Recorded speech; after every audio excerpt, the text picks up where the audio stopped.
বলেন কেন দিবেন না? আমি মাদ্রাসার সভাপতি সাহেব আছে কিনা আমি এখানে জানি না। মাদ্রাসার মোহতারাম সাহেব নিঃসন্দেহে আমার আলোচনা শুনতেছেন। মাহফিল যুবকদের, বলবেন যুবকরা নারাজ হবে হয়তো, বা আমাদের মাহফিলে কাদের কথা বলতেছে, তোমাদেরটাও পরে আসতেছে।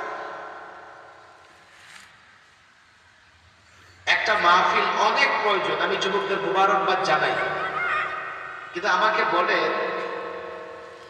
কত বছর মাহফিল শুনলে সূরা ফাতিহা শুদ্ধ করে পড়া যাবে?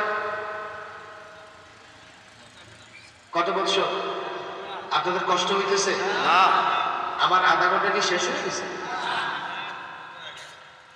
যুবকরা আসলে তো কতজন যুবক মাহফিলের সাথে?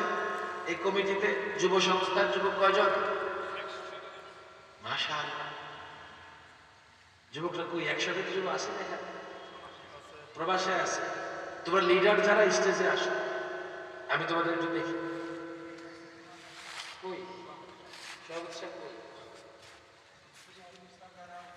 যুব সংস্থার নেতৃত্ব যারা, তোমরা স্টেজে আসো,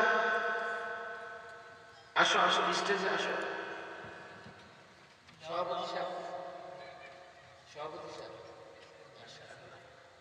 আপনি সেক্রেটারি? আচ্ছা, ওনাদা বসে, ওনাদা কষ্ট দিলাম।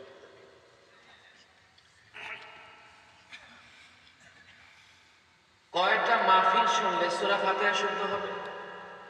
10টা? 20টা? কেন হবে না? মাহফিলে আমরা কি সূরা ফাতিহা